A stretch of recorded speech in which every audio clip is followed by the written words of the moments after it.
This video focuses on social learning theory, which is a different theory of how we learn within the learning approach aside from operant conditioning and classical conditioning. Social learning theory was suggested by Albert Bandura. Now, Bandura is a behaviourist, so that means that he is a psychologist that works within the learning approach. But he suggested that certain behaviours can occur without conditioning happening. So his idea was to try and find a theory that explains those behaviours. So he came up with social learning theory, which is the idea that people learn by observing other people and is therefore a form of indirect learning. There are four main ideas that put together to make social learning theory.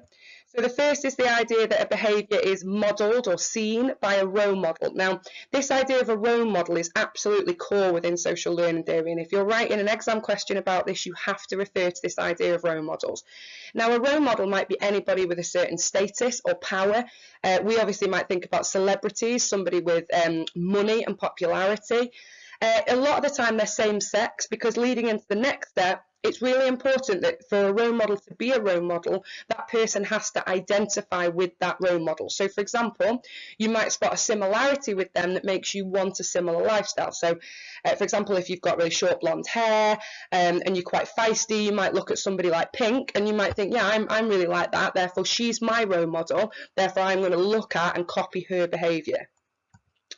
Once the behaviour has been seen and the person's obviously identified with the role model, that's obviously then observed and noted, and that noted bit is quite important. We'll talk about later this idea of information being processed. There's quite a cognitive element to social learning theory. That information is processed, what's been seen, and then the behaviour is imitated. So that means that the person who's seen the behaviour then copies it and does that behaviour themselves.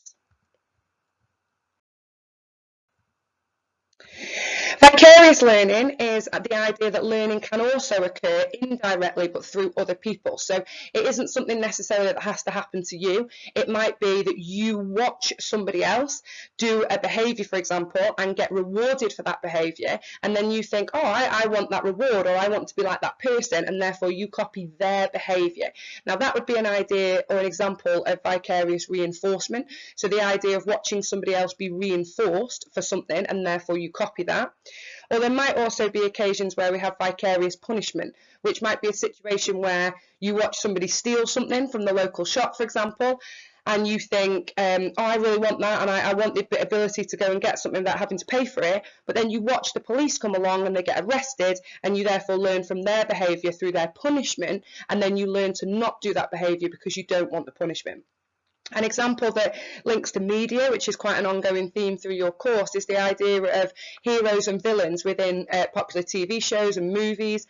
And this idea that you will watch heroes be rewarded for their behaviour at the end of the movie. So they might get the girl, or they might get fame, or they might get a certain amount of money or a lifestyle, like Iron Man. And then in that situation, it causes children to want that lifestyle, and therefore they imitate the behaviour of the superhero that they've seen. So that might be running around or crashing around the house, running into things, trying to beat the bad guys. And I don't know if any of you have got small children or know any small children, but you might be able to relate to seeing those behaviours within small children who quite like the Marvel or the DC movies.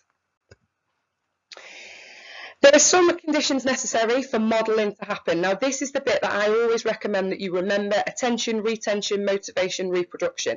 And you really need to try and remember those keywords. So the idea with attention is the person must obviously pay attention to the model. They must watch their behaviour. They must be in a position where they can see it. Now, that might mean that it's on TV, or it might mean that they can watch it live, or they read about it in a newspaper.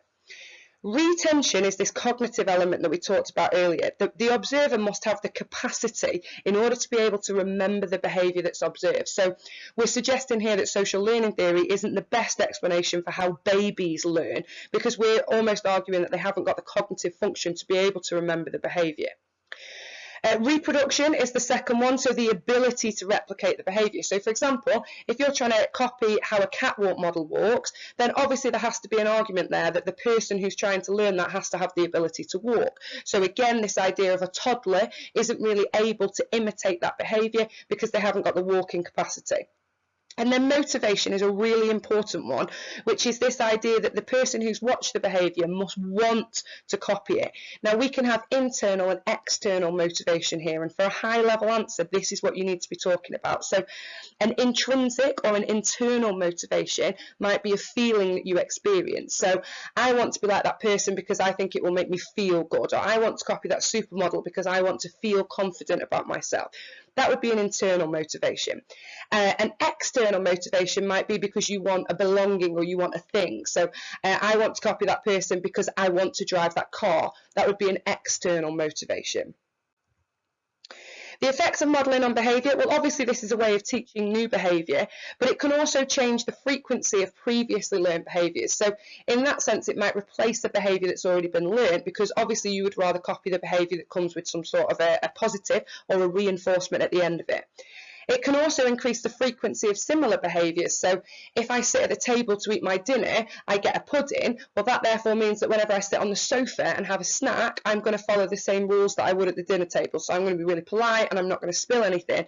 And this idea that behaviours might share into other previously existing behaviours. Self-efficiency is another aspect of this, and it's the idea that people are more likely to copy behaviours which they believe they're capable of doing successfully. So, for example, it's quite unlikely that somebody who isn't particularly sporty or isn't particularly fast will therefore have a role model of Usain Bolt and want to copy that behaviour, because actually it's something that they might not be capable of doing. So it's this idea that you might have a really tall young boy who's more likely to imitate the behaviour of a really tall basketball player, because they believe that they are capable of copying that behaviour successfully and becoming that role model successfully. So this idea of avoiding almost like failure, and this idea of not wanting to copy something that isn't necessarily achievable to them. And self-regulation, finally, is this idea that an individual has their own ideas about what is appropriate and they choose to act accordingly. So it's this idea of a selection, of a choice. They choose what's right and wrong. An example that I always use within lessons with this is, well, why did nobody copy Lady Gaga's meat dress when that was all over the news? Because she's a role model, she's got status, celebrity, and it's that idea that there is a choice element within social learning theory, and people chose that that wasn't the right way to go and actually was a bit ridiculous. So they didn't copy that behaviour. And this is the idea of self-regulation, where people will choose how they want to behave and what behaviour they want to copy. And that might be based on standards and goals, or their ability or their knowledge of their own ability. I hope that helps. Thank you.